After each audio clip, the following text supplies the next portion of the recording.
అందరికీ నమస్తే. ఆంధ్రప్రభ ఛానల్ కు స్వాగతం. ముందుగా మహిళా వీక్షకులందరికీ కూడా మహిళా దినోత్సవ శుభాకాంక్షలు. మన సంస్కృతిలో అలాగే పురాణాలలో కూడా స్త్రీకి చాలా ఇంపార్టెంట్ రోల్ అనేది ఉంది.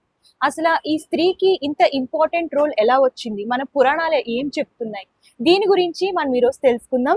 మనతో ప్రముఖ విశ్వ నియమాలను ఆధ్యాత్మికం చేస్తూ వెళ్తున్న అలాగే ఆధ్యాత్మికవేత్త, అలాగే కవయిత్రి, మోటివేషనల్ స్పీకర్, అలాగే సామాజికవేత్త అయినటువంటి డాక్టర్ లక్కరాజు నిర్మలమ్మ గారు మనతో పాటు ఉన్నారు. నమస్తే అమ్మ. నమస్తే నాన్న. ముందుగా మీకు మహిళా దినోత్సవ శుభాకాంక్షలు. చాలా సంతోషం. మహిళలందరికీ కూడా మహిళా దినోత్సవ శుభాకాంక్షలు తెలియజేస్తున్నానమ్మా. అమ్మ, మన సంస్కృతిలో అలాగే పురాణాలలో కూడా స్త్రీకి చాలా ఇంపార్టెంట్ రోల్ ఇచ్చారు. అసలు స్త్రీకి ఇంత ఇంపార్టెంట్ రోల్ ఇవ్వడానికి గల కారణం ఏంటి? అసలు విశ్వ నియమాలలో స్త్రీకి ఉన్న పాత్ర ఏంటి? దీని గురించి వివరిస్తారా? షూర్, తప్పకుండా. అయితే నేను ఈ మధ్యన అమెరికా వెళ్ళొచ్చిన దాంట్లో ఒక స్త్రీ గురించి మహిళలకి ఫస్ట్ నేను రాసినటువంటి మహిళా దినోత్సవ కవిత వాడికి అంకితం చేసిన తర్వాత చెప్తాను. నీ శ్రమను గుర్తించేది ఎవరు? నిరంతర నీ పరిశ్రమ ఈ ఇల్లుని తీర్చిదిద్దడం, ఈ పిల్లలని చదివించటం, పెంచి పోషించటం, ఇంటి బాధ్యతలు మరియు ఉద్యోగ బాధ్యతలు. ఇవి కాక కరెంటు బిల్లు, వాటర్ బిల్లు సైతం, బ్యాంకుల పన్నుల సైతం. పని మనిషి లేకుంటే ఇంటి పని పూర్తిని నీవంతే. మగ మహారాజులకి ఆఫీసు నుంచి వచ్చి కూరగాయలు తెచ్చిపెట్టి టీవీ చూస్తూ, పేపర్ చదువుతూ, సెల్ ఫోన్తో ఆడుకుంటూ కూర్చుంటారు. నీకెక్కడిది రెస్ట్? నువ్వు తిన్నావా అని అడిగేవారు ఎవరు? నువ్వు పడుకున్నావా అని అడిగేవారు ఎవరు? నీవు ఒక శ్రామికురాలివి, నిరంతర నిర్విరామ శ్రామికురాలివి. నీ శ్రమకు ఫలితం లేదు, గుర్తింపు లేదు. పిల్లలు ఎవరు చెడిపోయినా తల్లిదే బాధ్యత అంటారు. భర్త తాగొచ్చినా భార్యదే తప్పంటారు. సంసారం చెడిపోయినా భార్యదే తప్పంటారు. ఈ లోకం మార్పులు ఎప్పటికీ, ఎన్నటికీ, ఎప్పటికీ నీవు శ్రామికురాలివే. ఎప్పటికీ నీ శ్రమ గుర్తించువారు లేరా? ఇన్నేళ్ళు ఎంతో జనరేషన్ మారింది, అయినా నీ శ్రమను గుర్తించేవారు లేరు. నీ ఆరోగ్య పరిస్థితి నీదే. నిన్ను పట్టించుకునేవారు ఎవరు? ఎవరి కోసం నువ్వు పుట్టావు? ఎవరి కోసం పెరుగుతున్నావు? ఎవరి కోసం నువ్వు బ్రతుకుతున్నావు? ఎవరి కోసం నువ్వు సంపాదిస్తున్నావు? ఎవరి కోసం నువ్వు ఎదిరి చూస్తున్నావు? మార్పు కోసమా? ఫలితం కోసమా? గుర్తింపు కోసమా? నీ శ్రమ నిరంతరం కొనసాగుతూనే ఉంటుంది ఏళ్ల తరబడి, కానీ నిన్ను గుర్తించేవారే లేరే. మహిళా దినోత్సవం సందర్భంగా కన్నీటితో రాస్తున్నటువంటిది మహిళలకి అంకితం చేశాను. తను యుఎస్ వెళ్ళినప్పుడు ఇక్కడంటే చాలా సమస్యలు ఎట్లా ఉన్నాయంటే ఈక్వల్ గా ఉన్నాయి. అయితే నేను ఫస్ట్ నీకు చెప్పబోయేది ఎలాంటిదంటే, విశ్వ నియమాలు అని నేను రీసెర్చ్ చేసినటువంటి అంశం ఏదైతే ఉందో దాంట్లో ఉన్న సూత్రం ఏమిటి, ఇప్పుడు నిత్య జీవితంలో మన పరిస్థితులు ఏంటో వివరిస్తూ వెళ్తాను. ఈ విశ్వ నియమాలు అనే దాని మీద రీసెర్చ్ చేసి 10 సంవత్సరాల నుంచి నేను కనుక్కున్నాయి 12 సూత్రాలు. ఆ సూత్రాల ద్వారా మన జీవితాన్ని గనక సాఫీగా సాగిస్తే మహిళలపై పురుషులు, పురుషులపై మహిళలు ఇలాంటి ఆధిపత్య ధోరణి కూడా ఉండదన్నమాట. అయితే కొన్ని ఏళ్ల తర్వాత ఏం జరిగిందంటే, సామాజికంగా మహిళలు లోపల ఇంట్లోనే ఉండాలి అన్న శాస్త్రం నుంచి స్వతంత్రతతో బయటికి రావాలి, బయటకు వచ్చింది. ఆ బయటకు వచ్చిన తర్వాత మహిళ అనేది కొంచెం బలహీనురాలు, మహిళ అనేది శక్తిమంతురాలు, కానీ శారీరకంగా సైకలాజికల్ గా కొంచెం వీక్. పురుషుడు దాంట్లో ఎక్కువ ఇచ్చాడు. ఈ విశ్వ నియమాల్లో 12వ సూత్రం ఏంటంటే లింగ నిబంధన అని 12వ సూత్రం, లా ఆఫ్ జెండర్.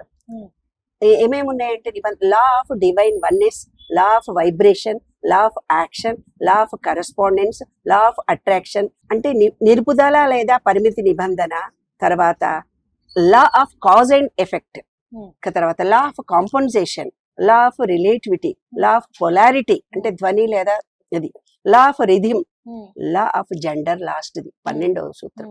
12వ సూత్రంలో చెప్పినటువంటి ఏంది, ప్రతి మనిషిలో కూడా, ప్రతి వస్తువులో కూడా, ఈ విశ్వంలో కూడా, ఈ ప్రకృతిలో కూడా జెండర్ అనేది ఉంది. ఎలా జెండర్ ఉంది? పూర్వము మనకు అర్ధనారీశ్వరుణ్ణి చూపించాడు, మనకు ఒక సింబల్స్. ఇప్పుడు మీరు వైఫై, ఐఫై, ఈఫై ఏవేవో చెప్తున్నట్టుగా పూర్వీకులు ఏం చేశారంటే అర్ధనారీశ్వర తత్వాన్ని చూపించారు. రైట్ సైడ్ అంతా పురుషుడు అంటే పురుషతత్వము, లెఫ్ట్ సైడ్ అంతా స్త్రీ. ఇది సూర్యుడు, ఇది చంద్రుడు. అర్ధనారీశ్వర తత్వాన్ని మనకు చూపించారు.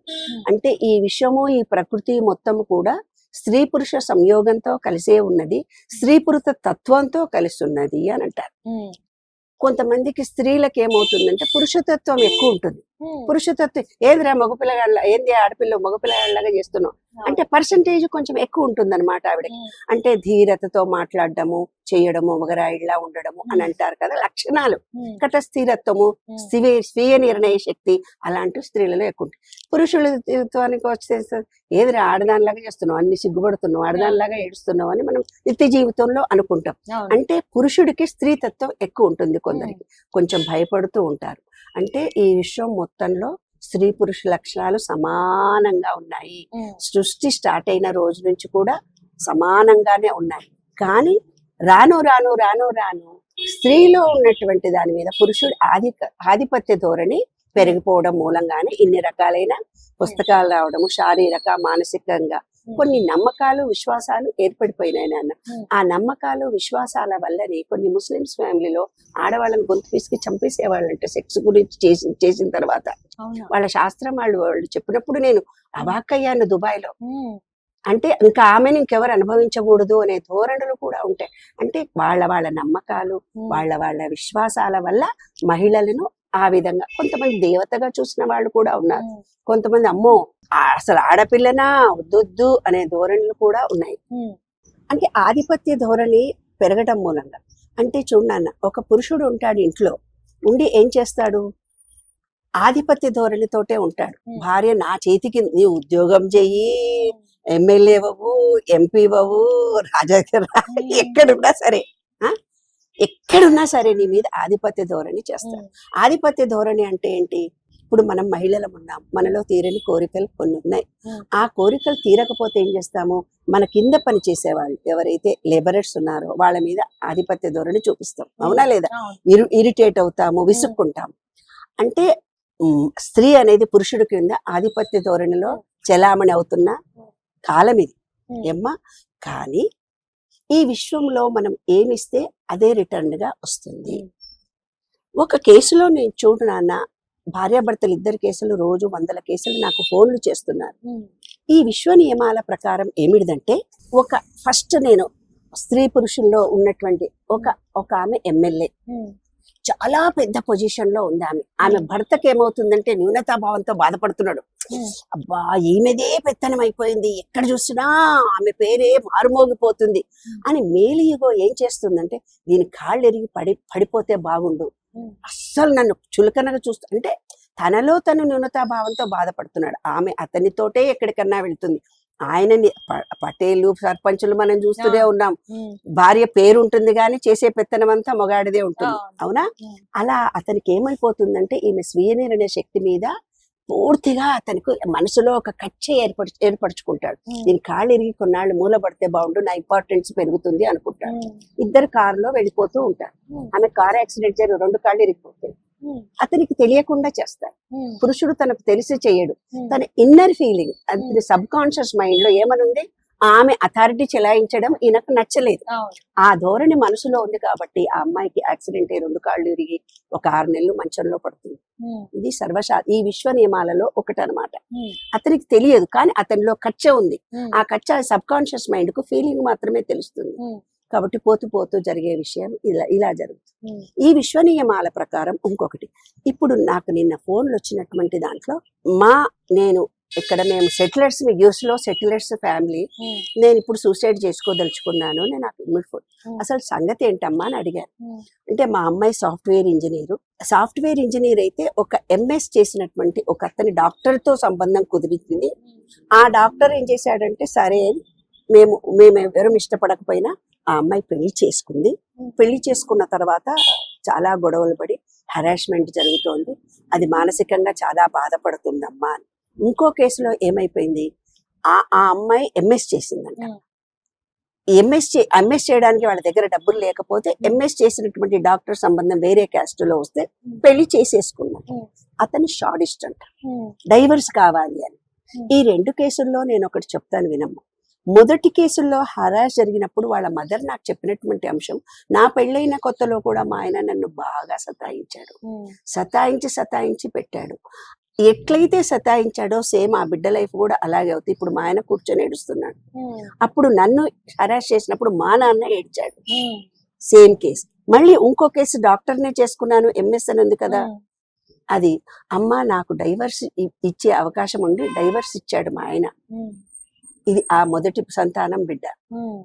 ఎప్పుడైతే సంతానానికి డైవర్స్ వచ్చిందో ఈ పిల్లకు కూడా డైవర్స్ కేసు జరుగుతుంది. అంటే ఒక తండ్రి ఆడపిల్లని ఎలా చూస్తాడో ఈ విషయము సేమ్. ఒకవేళ ఇద్దరే కొడుకులు ఉంటాడు, హరాస్ చేశాడు ఒక ఆడపిల్లని అనుకుందాం నాన్న, హరాస్ చేస్తే వాళ్ళ తల్లి గాని చెల్లి గాని అతనికి ఆత్మీయుల మేనత్త గాని అలా సేమ్ బాధపడుతుంది. ఒక ఆడపిల్లను నీ ఎంత హరాస్ చేశావో, డైవర్స్ ఇచ్చావో, నెగిటివ్ గా తిట్టావో, మానసికంగా హింసించావా, శారీరకంగా హింసించావా, ఆర్థికంగా హింసించావా, మాటతో హింసించావా అనే దాని కర్మలను బట్టి అతను కూడా సేమ్ ఇక్కడే అనుభవిస్తాడు, ఇంకెక్కడో కూడా అనుభవించాడు. అయితే ఈ విషయాలన్నీ కూడా మన నిత్య జీవితంలో మరుగున పడిపోవడం మూలంగా ఇన్ని హరాస్మెంట్ కేసెస్ ఇవన్నీ జరుగుతున్నాయి. ఇక పోతే ఈ 2025 వచ్చిన తర్వాత ఈ 2025లో మహిళల పరిస్థితి ఏ విధంగా ఉంది నా విశ్వ నియమాల వల్ల మనం చూద్దాం. ఈ 2025లో భార్యాభర్తల అనుబంధం శృంగార పరంగా ఎందుకు విచ్ఛిన్నమవుతున్నాయో చూసినట్టయితే కనుక law of cause and effect. వివాహిత జీవితం ఉండాలని, సమర్థవంతంగా పోషించాలని, తర్వాత ఈ కాలంలో మానసిక ఒత్తిడులు మనకు ఎక్కువైపోయాయి భార్యాభర్తలు ఇద్దరికి. అనారోగ్యపు అలవాట్లు, ఇటు తిరుగుతున్నాము అటు తిరుగుతున్నాము, విషపూరితమైన ఆహారాలు తింటున్నాము, లైంగిక పరంగా అసంతృప్తికి లోనవుతున్నాం. ఎందుకంటే భార్యాభర్తలు ఇద్దరికి కూడా అన్యోన్యత లేదు నాన్న. అందుకని ఏం చేస్తున్నాడంటే పురుషుడికి స్త్రీని అనుభవించగలిగే అర్హత ఏదో లేకపోయినప్పుడు ఏం చేస్తాడంటే ఈమె మీద మేల్ డామినేషన్ చూపిస్తాడు. మేల్ డామినేషన్ చూపించినప్పుడు స్త్రీ తనలో తాను బాధపడుతుంది, నేను అంత బాగా ఉన్నానే, ఈయన నన్ను ఎందుకు, ఆయనలో అసమర్థతను కప్పిపుచ్చుకోవడానికి ఈమె మీద ఏర్పరిచినటువంటి law and cause and effect. తర్వాత తరంగాల చట్టం, లా ఆఫ్ వైబ్రేషన్. భార్యాభర్తల శృంగారపరం అంటే ఎక్స్చేంజ్ ఆఫ్ ఎనర్జీ లెవెల్స్ ఏదో ఇట్లా చేసుకొని పోదాము అనుకుంటున్నారు. ఎనర్జీ లెవెల్స్ ఎలాగుండాలంటే శారీరకంగా, మానసికంగా ఒకళ్ళతో ఒకళ్ళ మాట కమ్యూనికేషన్ కరెక్ట్గా ఉండాలి. ఆడుద్యోగం వాడు చేసి వస్తున్నాడు, దీని ఉద్యోగం ఇది చేస్తుంది, ఏదో గడుపుతున్నామా లేదా అనుకున్నట్టుగా, ఏదో వీక్లీ ఒక రోజు అది కూడా టైం దొరికితే ఏదో చేసి తాగొస్తున్నారు, అన్ని ఏదో పడుకుంటున్నారు. కానీ శారీరకంగా వీడిని ఆమెను ఈయన తృప్తిపరిచినప్పుడు పొందినటువంటి లైంగికత ఏదైతే ఉందో ఈ విశ్వంలో మొత్తము సాటిస్ఫై జరిగినటువంటి సందర్భంలో భార్యాభర్తలు ఇద్దరికి జరిగితే అదే వాళ్ళు రిసీవ్ చేసుకొని వాళ్ళ పిల్లల రూపంలో, శక్తి రూపంలో రివర్స్ వస్తారు. ఏదైతే శారీరక అసంతృప్తితో ఆకర్షణ నియమాన్ని పొందకుండా ఒకళ్ళతో ఒకళ్ళు కమ్యూనిటీ కాకుండా సెక్స్ పరంగా కలుస్తున్నారో అప్పుడు శృంగార సంబంధాలు బలహీనపడుతున్నాయి. తర్వాత ఆకర్షణ, లా ఆఫ్ అట్రాక్షన్ మూడోది. పెద్దలు, సమాజము, మీడియా ద్వారా విభిన్నమైన ఆకాంక్షలు మన మనసులో నాటుకుంటాయి. ఇది అసహనం, అధిక అహంకారం పురుషులకు అసంతృప్తి కలిగించే మాదిరిగా ఉంది. స్త్రీలలో కూడా అసంతృప్తి వ్యక్తి ఎలా ఫీల్ అవుతాడో అదే విధంగా అనుభవిస్తాడు. అంటే ఒక భార్యాభర్తలు ఇద్దరిలో ఏరా నువ్వు ఆమె దగ్గరికి వెళ్తున్నావు, ఆమె నిజంగా మంచిగా, ఎవడ ఫ్రెండ్స్ ఎవడో అంటాడు, నిజంగానేనా, నిజంగా నీ ఒక్కడితోటేనా, ఏవో పిచ్చి పిచ్చి మాటలు, నెగిటివ్ భావాలు. లేదు ఈ అమ్మాయితోటే ఇంకా నెగిటివ్ భావాలు చెప్తారు, ఏమో మీ ఆయన ఎంతమందితో పడుకొని వచ్చాడు. ఇలాంటి వ్యతిరేక భావాలు ఏవైతే ఒకరినొకరు ఉంటాయో అవి హృదయంలో ఉంటాయో ఇద్దరు కలుసుకొని ఉన్నప్పుడు ఈ నెగిటివ్ భావాలు, ఏర్పరచుకున్న భావాలు ఒకరి మీద ప్రేమ, గౌరవము, సానుభూతి లేకుండా చేసి అనుమానాస్పదంగా చేయడం వల్ల సెక్స్ సక్సెస్ కాదు. ఆ భావం ఏదైతే ఉందో అంటే ఈ విశ్వం ఏం చేస్తుందంటే నీ థాట్ ఫీలింగే నీ జీవితాన్ని ఏర్పరుస్తుంది. సమతుల్య, లా ఆఫ్ బ్యాలెన్స్. మన షట్చక్రాలలో నువ్వు ఏర్పరచుకున్న భావోద్వేగాలు ఏమున్నాయో స్వాదిష్టానము, మణిపూరకము, అనాహతము, విశుద్ధి, ఆజ్ఞా చక్రాల్లో ఇంబ్యాలెన్స్ జరుగుతుంది. ఇంబ్యాలెన్స్ జరిగినప్పుడు నీకు ఒకరితో ఒక అట్రాక్షన్ పోతుంది, సెక్స్ పరంగా జరుగుతుంది, పిల్లలు పుట్టినా కూడా అంగవికలులు పుడతారు. ఇది జరుగుతుంది. సమయం, లా ఆఫ్ రిథిమ్. ప్రకృతిలో ఒక రతి భార్యాభర్తలకు శృంగార ఒక ప్రక్రియగా సాగాలి. అయితే ఆధునిక శైలితో దూరమైన భావోద్వేగాలు, సోషల్ మీడియా పీరియడ్, వీడు సెల్ పట్టుకొని ఆమె సెల్ పట్టుకొని ఏదో వచ్చి ఓ వీడియో చూసుకొని సెక్స్ చేసుకుంటున్నారు. దాని ద్వారా కూడా లా ఆఫ్ రిథింలో అనుభూతిని పొందలేకపోతున్నారు ఇద్దరు. అంటే ఆ వీడియోలో ఆడియోలో చూసినటువంటి అనుభూతి ఈ భార్య దగ్గర అతను పొందలేకపోతున్నారు. ఈ అమ్మాయి ఇంకేదో చూసి వచ్చింది, అతని దగ్గరికి వచ్చింది. ఆ రిథిం ద్వారా, లా ఆఫ్ రిథిం ద్వారా, సమయ నియమ పాలన ద్వారా ఇద్దరి రతి దెబ్బతింటు. తర్వాత law of purpose. Law of purpose ఏంటి? ఇద్దరి యొక్క ఉద్దేశం ఏంటి? స్త్రీ, పురుషుడు స్త్రీ అర్ధనారీశ్వర తత్వం కదా. మరి ఈ విశ్వం మొత్తం సృష్టి కార్యం జరగాలి కదా. రేపు నెక్స్ట్ జనరేషన్ పుట్టడానికే పెళ్లి జరిగింది అంటారు కదా. రతి అనేది సృష్టి కార్యం కదా. సృష్టి కార్యం అనే భావన లేకుండా అబ్బో మనకు పిల్లలు పుడతారో ఏమో, ఆర్థిక భద్రత లేదు, నాకు ఇల్లు లేదు, వాకిల్ లేదు, సరైన ఉద్యోగం లేదు, పిల్లలు పుడతాలేదు, అనుమానాస్పద పరిస్థితుల్లో ఒకళ్ళనొకరు కలుసుకొని పిల్లలు పుట్టడం ద్వారా కూడా శృంగారం అనుభూతిమయంగా జరగటం లేదు. పుట్టే పిల్లలు అంగవికలరు, పుట్టినా కూడా టెన్షన్తో ఉండేవాళ్ళు, పుట్టినా కూడా వీళ్ళిద్దరి మధ్యలో ప్రేమానురాగాలను కోల్పోతున్నారు. భార్యాభర్తలు లైంగిక అనుబంధం బలహీనపడటానికి ఇవే ప్రధాన కారణాలుగా ఉంటున్నాయి నాన్న. ఈ కారణాల చేతనే ఈ సృష్టి అనేది, ఈ విశ్వము అనేది స్త్రీ పురుషుడు సమానంగా ఉంది. స్త్రీని పురుషుడు ఎంత చూడాలో పురుషుణ్ణి కూడా స్త్రీ అంతే చూడాలి. మరి ఇప్పుడు జరుగుతున్నటువంటి అంశం ఏమిటో మనం వాస్తవికతలోకి వద్దాం. వాస్తవికతలోకి వచ్చిన తర్వాత చూద్దాం. ఆ రోజు మా కాలంలో, ఎప్పుడు కాలంలోనూ ఆడపిల్ల ఫోటో పట్టుకొని అమ్మ సంబంధం ఉందా, సంబంధం ఉందా, కాలనీలు ఈ ఊరూర్లు తిరిగేటోళ్ళు.